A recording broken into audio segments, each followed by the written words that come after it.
The sea had always been honest. It crushed what it didn't allow to exist.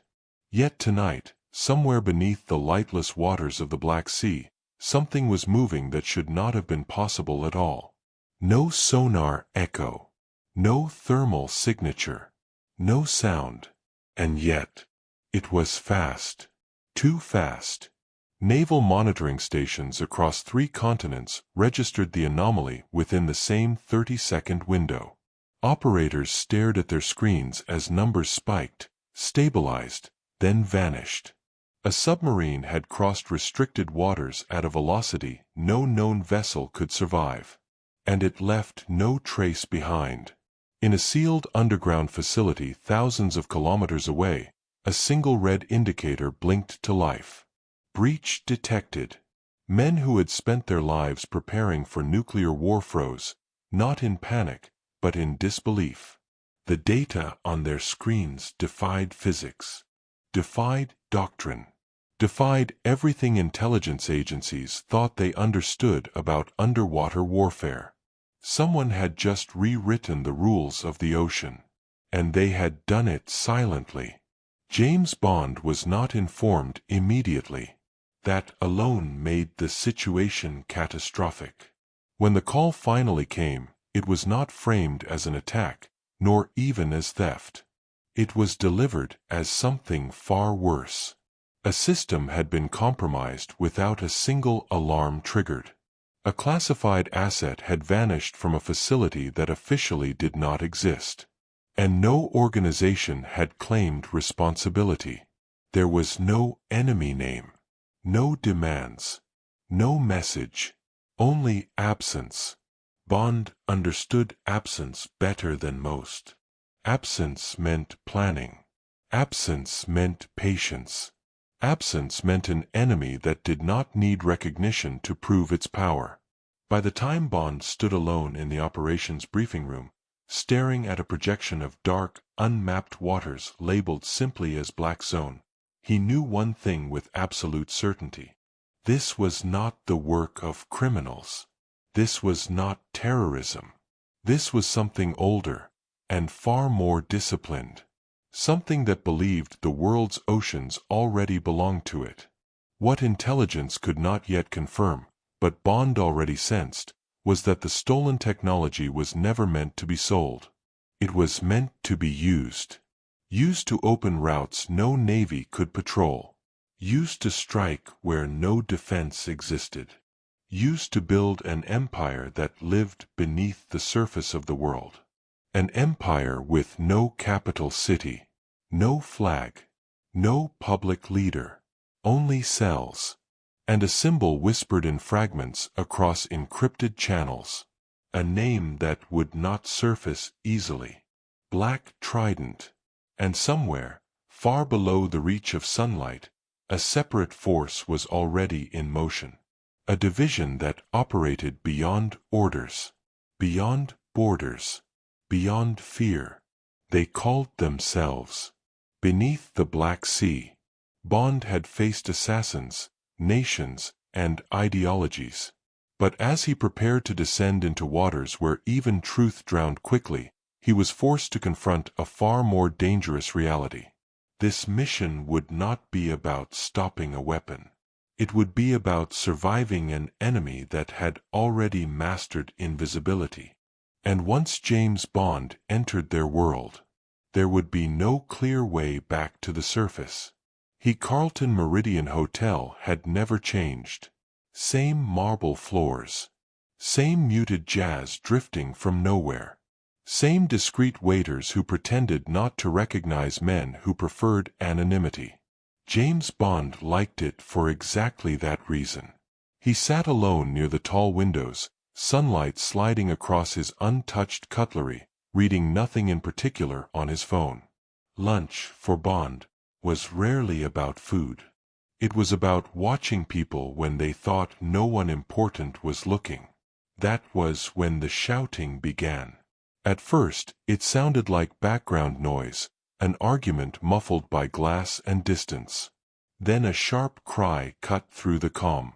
"No, please, just let me explain." Bond looked up. Near the hotel entrance, a young woman stood frozen, her handbag clutched to her chest. A uniformed security guard had one hand locked around her arm, the other already pushing her back toward the revolving doors. "Out!" the guard snapped. "I told you already. You're not welcome here." Bond didn't move immediately. He observed. The woman wasn't drunk, wasn't aggressive, wasn't pretending. She looked broken. "Stop." The word wasn't loud. It didn't need to be. The guard turned, irritated, until he saw who had spoken. Bond rose calmly, straightening his jacket as he walked over. "You're hurting her," he said mildly. "That's generally considered bad manners." "Sir, this doesn't concern you," the guard replied. Bond smiled, the kind of smile that never asked permission. "She looks like my sister," Bond said. "Which means it concerns me greatly." The woman's eyes filled instantly. I didn't do anything wrong," she whispered. "Please." Bond turned to her. "What's your name?" "Lena."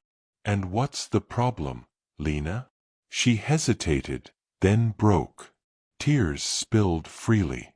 "The manager, Mr. Caldwell. He ruined my life." Bond's expression didn't change. His attention sharpened. "He married me," she said through sobs. "Forced me into it. Then he left me. Now he's married again. When I came back to work, he said I was unstable, that I embarrassed the hotel." Bond glanced at the guard. "You're dismissing an employee based on gossip?" "She's not an employee anymore," the guard muttered. Bond gently placed a hand on Lena's shoulder. "Come with me." The guard blocked the way. "Sir." Bond leaned in slightly. "Touch her again, and you'll spend the afternoon explaining your dental arrangement to a surgeon." The guard stepped aside. Lena's apartment was small, quiet, and painfully neat, the kind of place maintained by someone desperate for control. Her brother, Evan, opened the door. He froze when he saw Bond. "You don't look like a social worker," Evan said. "I freelance," Bond replied. Over bitter coffee, the story spilled out. The manipulation, the marriage, the abandonment, the breakdown. Bond listened without interruption.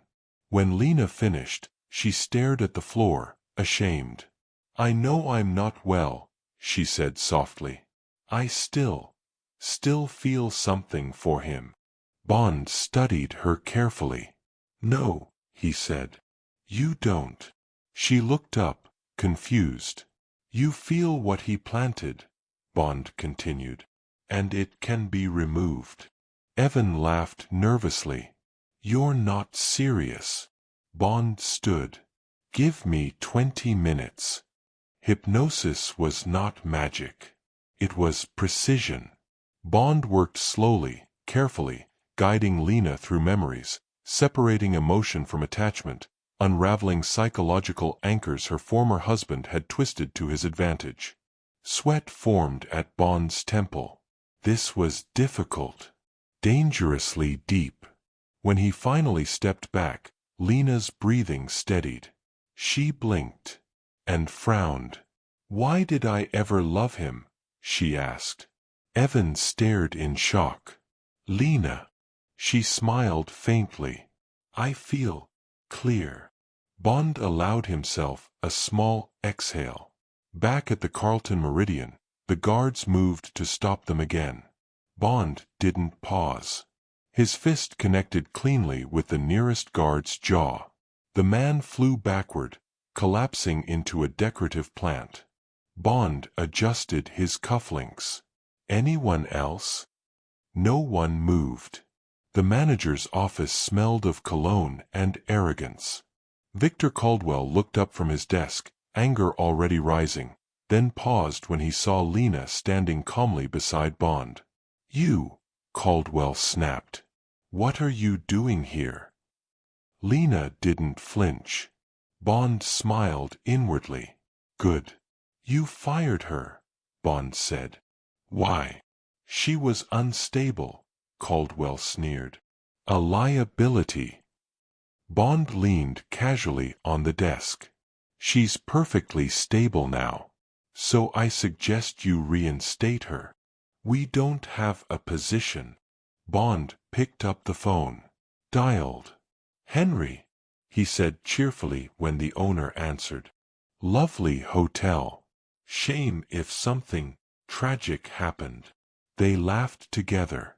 Then Bond lowered his voice. "Give her a job." A pause. "She can start tomorrow," Henry said carefully. Bond hung up. As Caldwell fumed silently, Bond noticed something on the desk. A card. Black. Embossed. Minimalist. Not a standard hotel card. Bond slid it into his pocket unnoticed. He turned toward the door. "Come on," he said to Lena. "Your life resumes." As they left, Bond felt it, the familiar tightening in his instincts. That card meant something. And whatever it belonged to, it didn't belong in this hotel. They were not hiding. They simply did not exist. The beach was artificial, every grain of sand engineered, every palm tree genetically calibrated to absorb satellite noise. Even the sky above the island bent light, just enough to confuse orbital imaging. Two men sat apart from the crowd.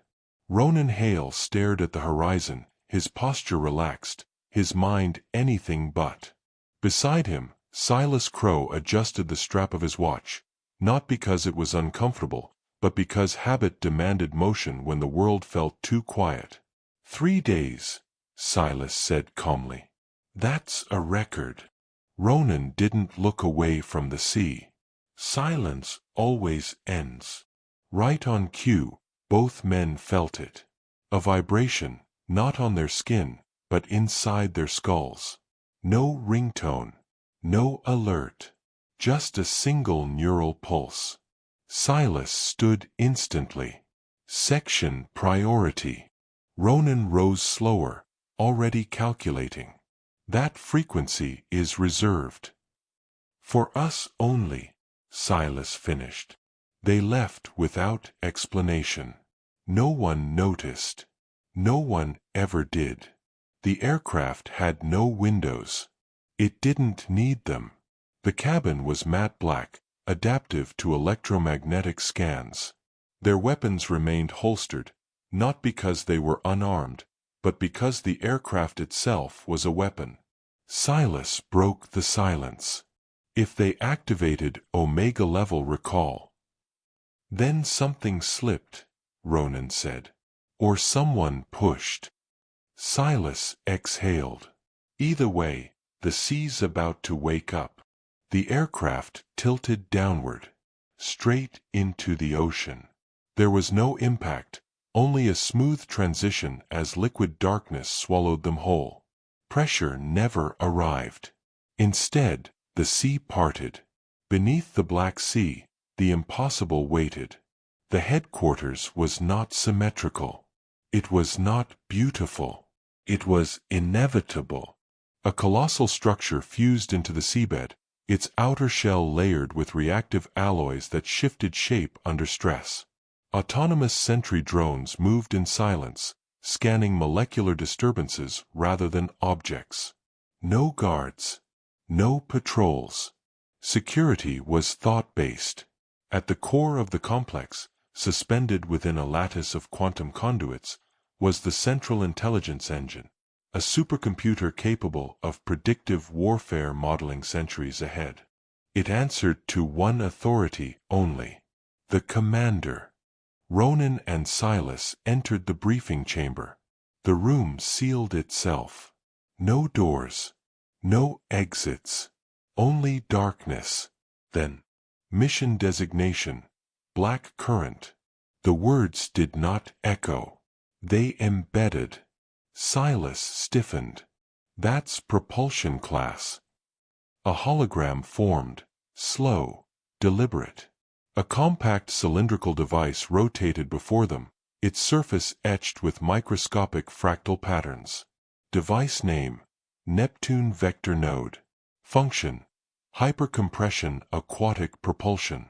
Output: velocity amplification x 1000. Creator: Dr. Elias Cade. Ronan's eyes narrowed. That kind of speed would make detection irrelevant. And pursuit impossible, Silas added. Location: sovereign coastal territory. Status: stored in classified research vault. Silas tilted his head. A national laboratory? Confirmed. Ronan smiled faintly. Scientists always believe secrecy is enough. A pause. Constraint: organizational identity must remain undiscovered. Failure is not acceptable. Neither man spoke. They didn't need to.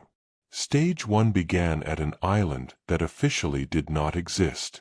The surface showed nothing, just rocks and birds. But the sea betrayed the lie. A circular segment of ocean withdrew like a mechanical iris, revealing a submerged hangar. From within, a matte black submersible rose, water cascading off its hull in disciplined streams. Silas ran diagnostics. Hull integrity optimal. Noise suppression absolute. Ronan boarded. Then let's remind the ocean who owns it. The sub slipped beneath the surface. Gone. Ronan Hale stepped onto the tarmac first, his passport already forgotten by the system scanning it.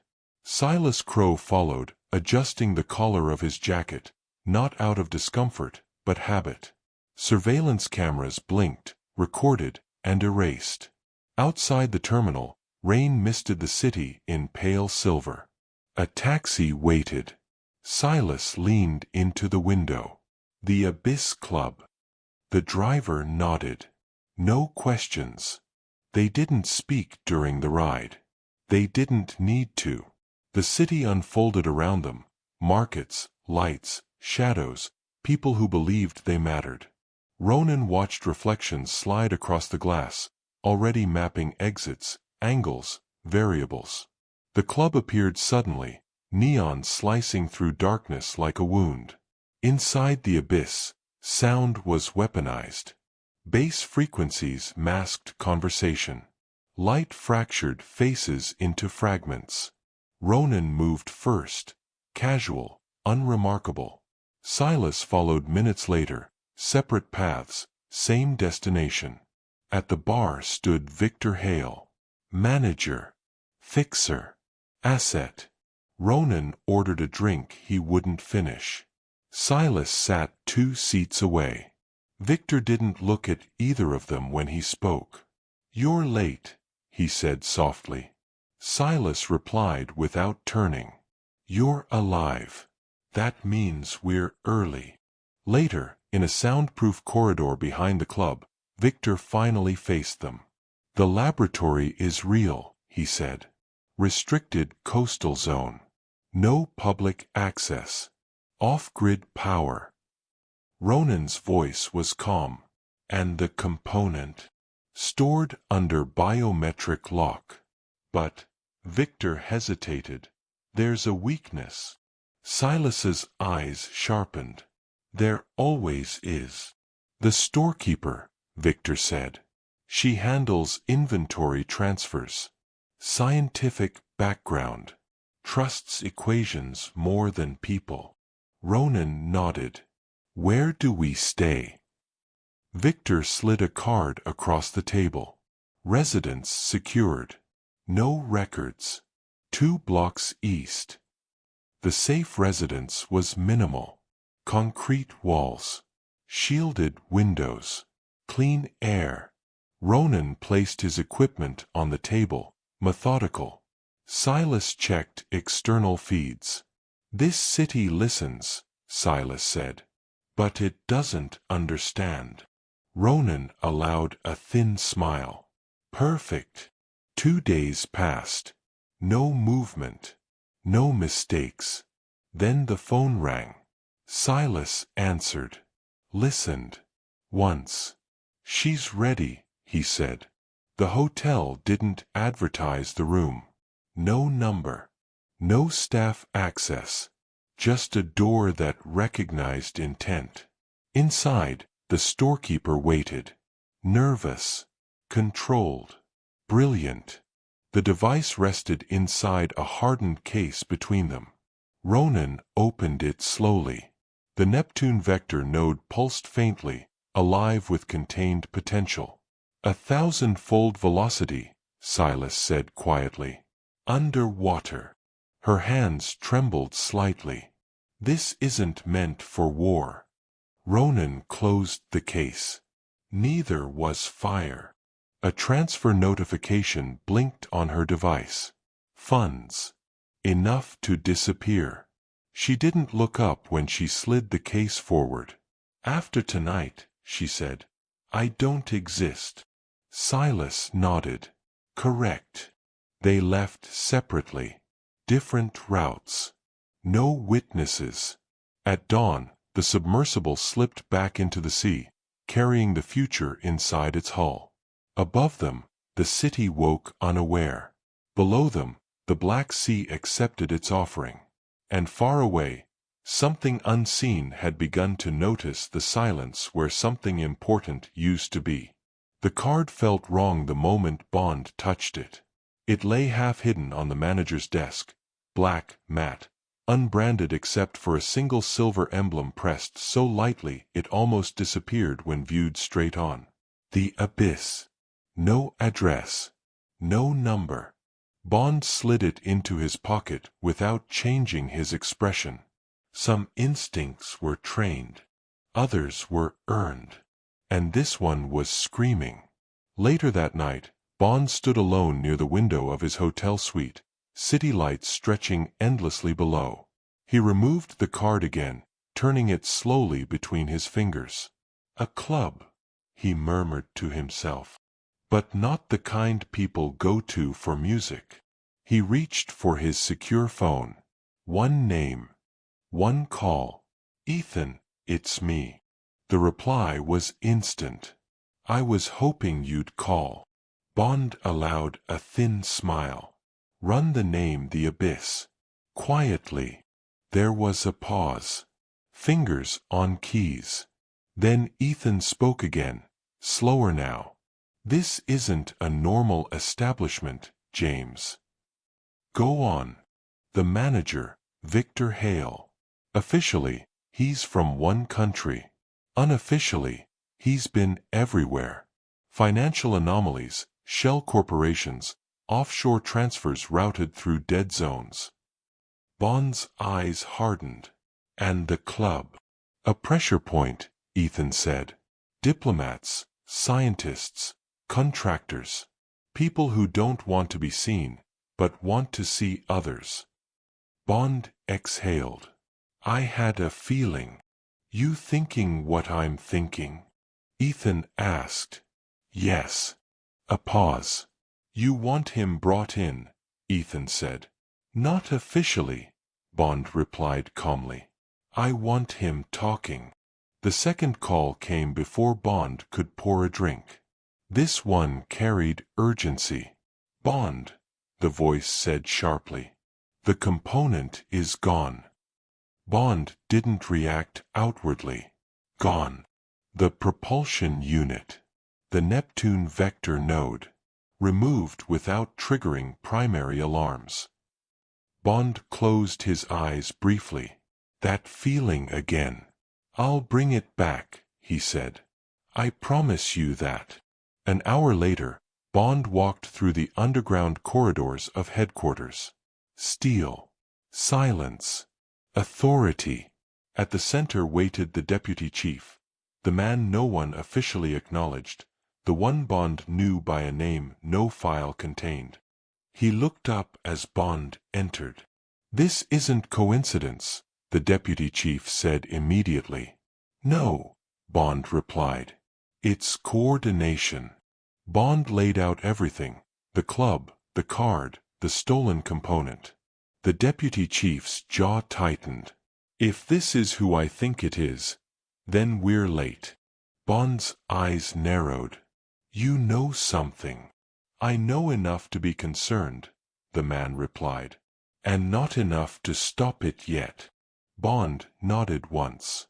I'll fill in the rest. Bond placed another call, this time to the laboratory. The director's voice trembled slightly.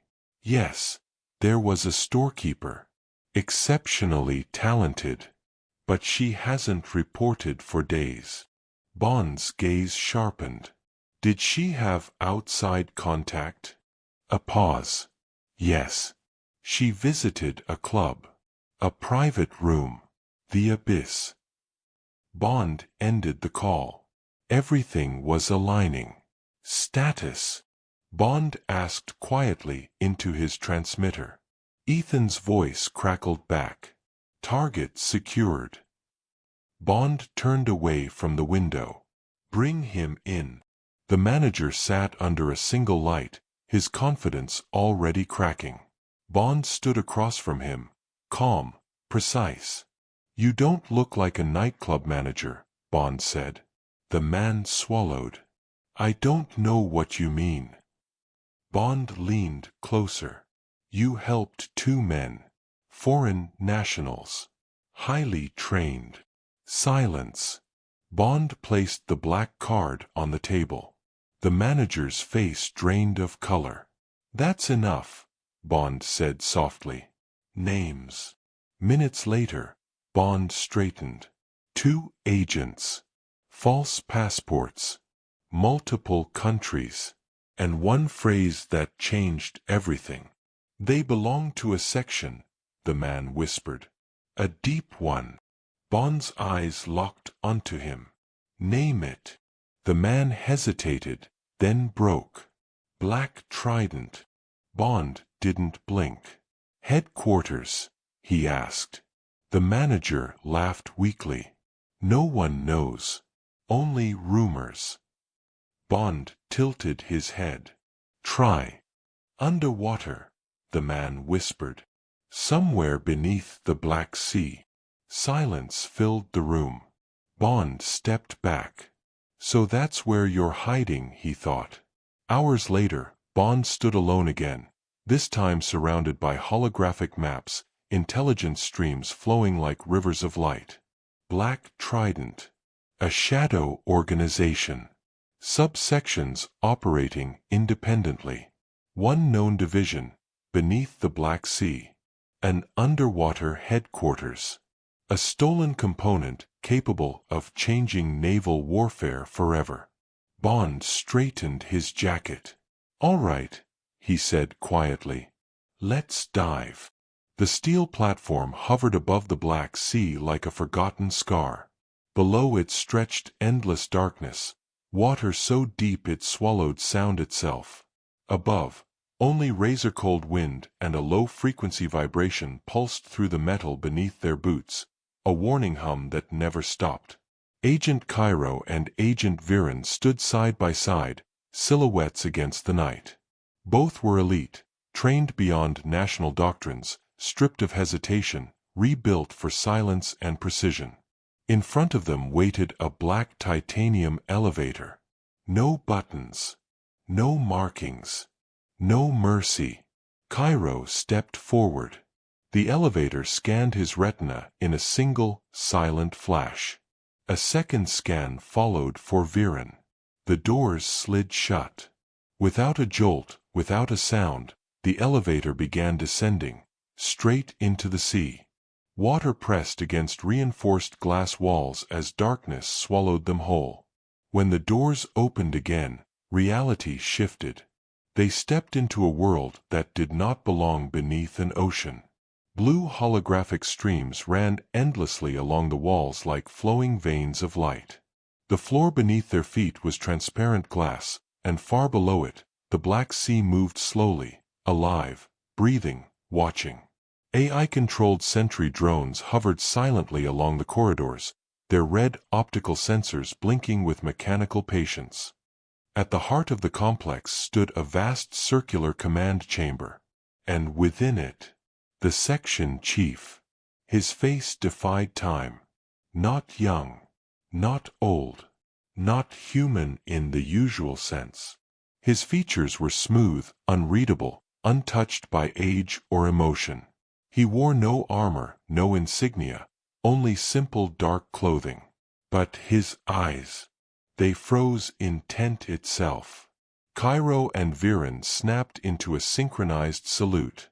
Cairo began, his voice controlled. Mission successful. The component was secured, however. The section chief raised one finger. Cairo fell silent instantly. I already know, the chief said coldly. Behind him, the chamber's core activated. A colossal structure awakened. Ether node. This was not a computer designed merely to process data. It predicted outcomes, movements, reactions, deaths. The chief gestured once. A hologram bloomed into existence. One face filled the air. James Bond. The room seemed to grow colder. Viren clenched his jaw. So the rumors were true. Not rumors, the section chief replied. Confirmation. The hologram shifted. Images flashed, governments collapsing, secret organizations erased, underground empires burning into classified dust. This, the chief continued, is an agent who does not obey systems. He paused. He breaks them. Cairo stepped forward, fire in his eyes. If he's moving toward us, why not confront him directly? We are section's top-tier operatives. For the first time, something faint flickered behind the chief's gaze. Almost a smile. I expected that response, the chief said. He turned slowly toward the ether node. But not yet. Viren's restraint cracked. Then why are we being ordered underground? The chief changed the projection. A world map appeared. One location pulsed steadily. Montenegro. You will disappear, the chief said. For a few days. Cairo studied the map. Cover. Prepared, the chief replied. Names. Histories. Financial trails. All complete. Cairo's voice hardened. Hiding is not in our nature. The chief turned back toward them, his voice dropping lower, heavier. That is precisely why you will not confront him directly. He placed his hand flat against the command table. Bond will be watched. A new hologram emerged, 5 blurred human forms. An independent mercenary unit, the chief explained. Specialists in tracking and termination. Viren understood immediately. They know 5 targets are moving, but not who. Correct, the chief said. Another display activated, airport layouts, hotel schematics, route overlays, blind zones. Bond often appears alone, the chief continued. But he never is. Silence gripped the chamber. Cairo spoke quietly. And if he traces us? For the first time, the section chief met his eyes directly. Then you will understand, he said, why the world does not call him an agent. He paused deliberately. But a natural disaster. Cairo and Viren exchanged a glance. Not fear. Challenge. The elevator doors reopened behind them. Their orders were clear. As they stepped inside, the chief delivered his final warning. Remember, he said calmly, James Bond is difficult to kill. A beat. But if he survives. The doors began to close. Your past, your present, and your future will not. The elevator sealed. And once again, the ocean swallowed them whole. London at night was always the same for James Bond. Cold, sharp, and layered with lies pretending to be routine. Inside an MI6 secure briefing room buried deep beneath the city, Bond stood at the edge of the steel table, his hands resting lightly on its surface.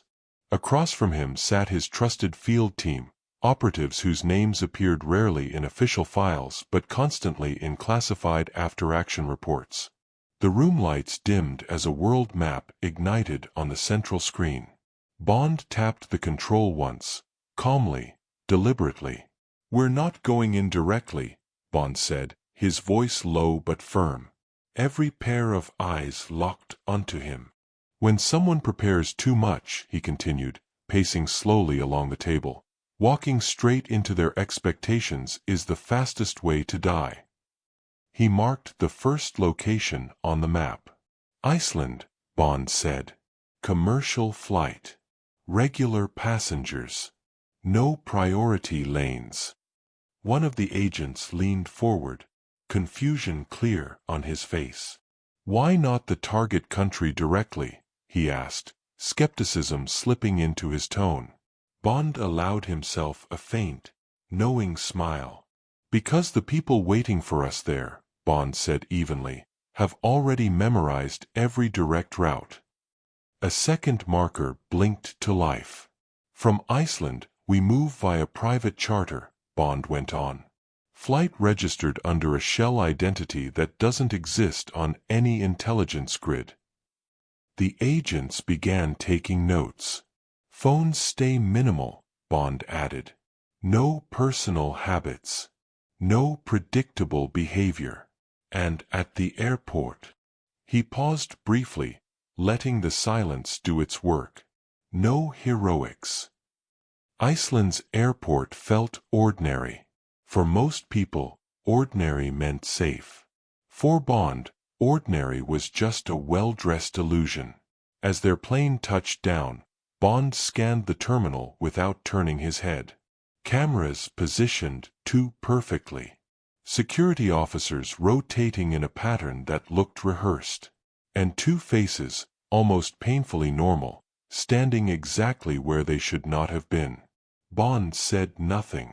He simply walked. Everything unfolded according to plan. The private jet hummed softly as it cut through the night sky.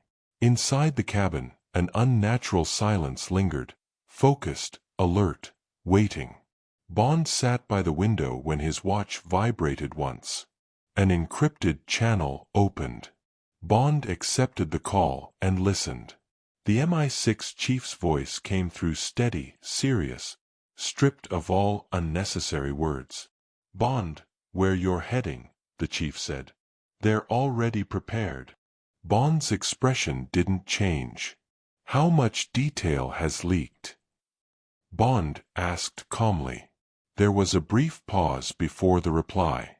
"No names," the chief said. "No faces. But your movement patterns, numbers, and your style." Bond inhaled slowly. "From the airport to inside the city," the chief continued, "a welcoming committee is already in position." The line went dead. Bond remained silent for several seconds before standing and turning toward his team. "That was the chief," Bond said. Every operative straightened instinctively. "We're not just expected," Bond continued. "We're being celebrated." One of the agents clenched his jaw. "So we prepare for confrontation at landing?" Bond shook his head. "No," he replied. "We disappear." Confusion flickered across a few faces. Bond began outlining the plan, his voice controlled, precise. "The moment we disembark, no one heads toward immigration or the main exit." He traced the terminal layout in the air with his hand. "Each of you goes to a different washroom. 2-minute gaps." "And after that?" one agent asked. Bond's gaze sharpened. "Makeup, hair, walk, posture." His tone deepened. "When you walk out," Bond said, You won't look like the person who walked in. Understanding settled over the team. No taxis, Bond added. No ride shares. Each of you moves independently to your assigned residence. He recited addresses, different districts, different streets, different lives. Once you're inside, Bond concluded, no movement, no curiosity. Then, quietly, almost dangerously calm, he finished. We let the city breathe first. Then we take its breath away. The plane landed. Applause rippled through the cabin. Lights came on. And then, James Bond and his team dissolved into the crowd. No one lingered at immigration. No one exited together. Different faces. Different walks. Different people. The city believed nothing had changed. But somewhere, someone had made a mistake. Inside his temporary residence, Bond sat alone on the sofa, his thoughts sharp and cold. When the enemy prepares too much, he reflected silently, it means they're already afraid. The arrival terminal was loud, crowded, and alive, exactly the kind of place where James Bond should have stood out. But he didn't. Kader Voss stood near the glass wall overlooking the runway, his posture relaxed but his eyes sharp, calculating every movement. Beside the baggage belt, Elias Corrin pretended to scroll through his phone, though his attention never left the faces passing by. This is the third sweep, Elias said quietly, irritation creeping into his voice. No cluster movement. No command behavior. Kader checked his wrist display, his jaw tightening slightly. He should have emerged by now, he said, keeping his tone calm. Bond never wastes time in transit zones. Across the hall, Rylan Vex adjusted his jacket and leaned closer to the coffee counter. Unless he didn't arrive the way we predicted, he said, suspicion heavy in his words. The words hung in the air. Elias looked up sharply. You think he split the entry? Kader didn't answer immediately. His eyes followed a janitor's cart rolling past, then a family laughing near the exit. Too normal. Too clean. He never walks into a net, Kader finally said, his voice low. He cuts through it. Elias activated the secure channel in his ear. Control, this is Voss unit. Arrival confirmed. No visual confirmation on primary or accompanying targets, he reported, his tone controlled but tense. Static crackled for a second before a cold, measured voice replied. Repeat that, Control said. We have zero positive identification, Elias said again. No facial match, no movement pattern. He's not here. There was a brief pause, the kind that carried weight. Then he is already ahead of you, Control replied. Rylan exhaled sharply. That's not possible, he said under his breath. Every exit is covered. Kader turned toward him slowly. That's what worries me, he said. He doesn't exit the way others do. Control's voice returned. Initiate secondary protocol. Trace all anomalies. Define anomaly, Elias asked. Anyone who vanished for more than 60 seconds, Control said. Washrooms.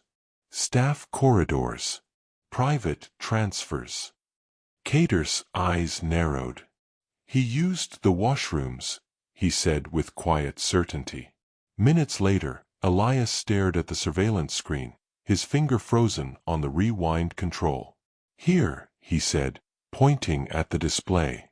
Male subject enters the washroom at 14:32. No recorded exit. Rylan leaned in. Camera blind spot, he said. Maintenance corridor connects to private exit. Kader clenched his jaw. He split them, he said, frustration slipping through his discipline. Multiple disguises. Multiple destinations. Control's voice cut in again. Begin city-level trace. Financial. Elias asked. Everything, Control replied. Hotels. Rentals. Short-term residences. Cater straightened. He's already in the city, he said. And he's not hiding. Rylan gave a humorless smile. That's worse. Hours later, deep beneath the ocean's surface, a hidden command chamber pulsed with blue light and encrypted data streams. A massive display flickered to life as the section command channel opened. You failed to intercept, the voice said. Calm, powerful, absolute. Cater stood firm. He evaded the airport net, he said evenly. But his trail is forming. How long? The command voice asked. Not long, Elias answered. Bond leaves ripples. There was a pause, then a new set of symbols appeared on the screen. Marine grids, depth markers, classified zones. Understand this, the command voice said. He must not reach the source. Cater's eyes darkened. He already suspects it exists, he said quietly. Authorization codes flashed green. Shadow groups are deployed, the command voice continued. Surveillance first. Termination if necessary. Rylan's fists tightened. He's not just an agent, he said. He's a disruption. The command voice carried a faint trace of satisfaction. Then disrupt him back. Back above ground, the city glowed, unaware. Cater pulled his coat tighter and turned to his team. This is no longer containment, he said firmly. This is pursuit.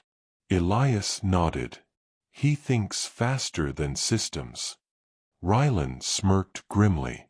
Then we stop thinking like systems. As they dispersed into the city's veins, one truth was undeniable. James Bond was no longer being followed. He was being chased. And somewhere ahead, he already knew it. Bond and his team reached the safe residence just before dusk. The house looked ordinary from the outside. 2 floors, muted stone walls, a quiet street, but nothing about it was ordinary. Every inch of the structure had been chosen for concealment, escape, and survival. It was one of those places MI6 never acknowledged existed. Inside, the atmosphere eased slightly. Coats were removed. Weapons were placed within reach but out of sight. Bond moved first, as always, scanning corners, listening to the silence rather than trusting it. His companions followed, Ethan Cole, the tactical specialist, and Mara Vance, intelligence and surveillance expert. They settled into the sitting room. Low lights. Thick curtains. A faint hum from the building's internal security grid. Mara was speaking quietly, updating Bond on fragmented data intercepts, while Ethan leaned against the wall, arms crossed, eyes alert. Bond listened, but only with half his attention, because something felt wrong. Bond's gaze drifted toward the window. At first, there was nothing unusual, just the reflection of the room's soft lighting against reinforced glass. Then he saw it. A faint orange shimmer. Not light. Not reflection. A pulse. Barely visible. Almost elegant. Bond's expression changed instantly. He stood up. That's it, he said calmly. We're being watched. Mara froze. From where? Bond stepped closer to the window, careful not to cast a shadow. What you're seeing, Bond said, is the residual signature of a spectral phase resonance scanner. Ethan straightened. That's theoretical tech. Not anymore, Bond replied.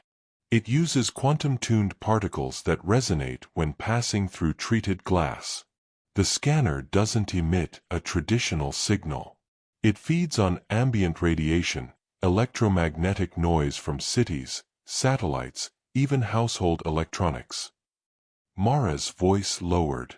So no transmission? Exactly, Bond said.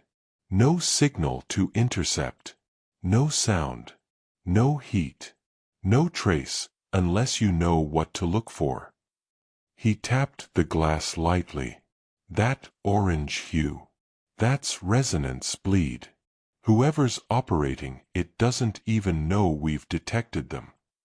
Bond turned sharply. Pack only essentials. 2 minutes. We leave through the rear route. No one argued. They moved fast. Hidden panels slid open. Floor sections shifted.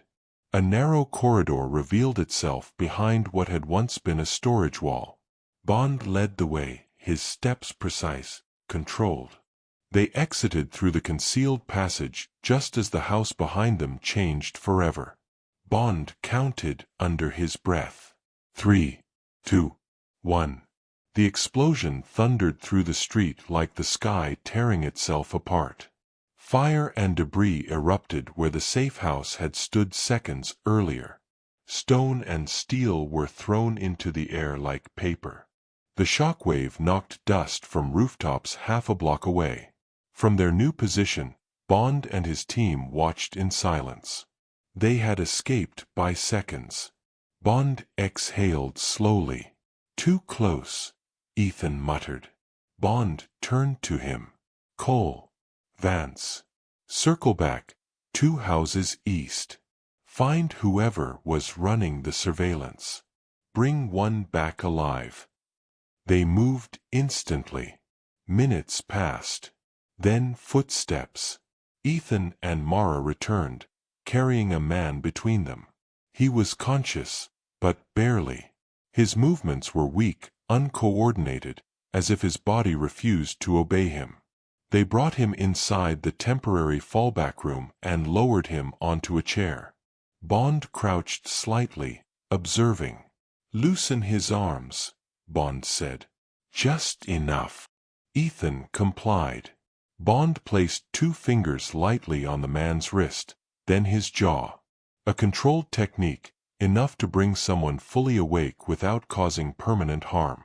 The man gasped and blinked rapidly. Where am I? He stammered. Who are you people? Bond stepped back into the light. You attacked that house, Bond said evenly. Why?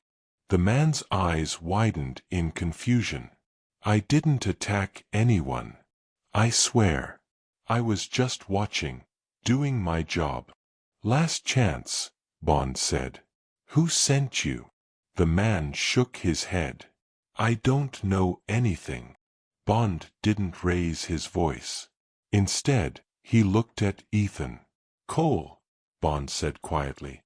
Make him understand this isn't a discussion. Ethan reached into his jacket and revealed a blade, not theatrically, not rushed. Just enough for the message to be clear. The man panicked. Wait, wait. I'm telling the truth. Moments later, the room echoed with his screams. Bond didn't flinch. After a tense pause, Bond spoke again. Talk. The man was shaking now. Broken, not physically destroyed, but mentally unraveling. Oh, okay, he gasped. I'll tell you. Just stop. He swallowed hard. It's a group. We call ourselves Helix Crown. Bond's eyes sharpened. Who leads it? A man named Dr. Cade Morrell, the captive said. He runs everything. Surveillance, strikes, cleanups. He's not a soldier, he's a scientist. Location. An underground facility near the old industrial docks. No markings. Guarded day and night. Bond straightened. He turned to Ethan and Mara. Cole. Vance. You're going after Morrell. Bring him back alive. They nodded without hesitation. Bond looked back at the man. You, Bond said calmly, won't be needed anymore. He stepped aside. Dispose of him. Ethan moved toward the door. The man began screaming again, but no one listened. Bond walked to the window of the fallback room, staring into the night. The war had revealed its first face. And it was only just beginning. This was only the beginning. Wait for part 2.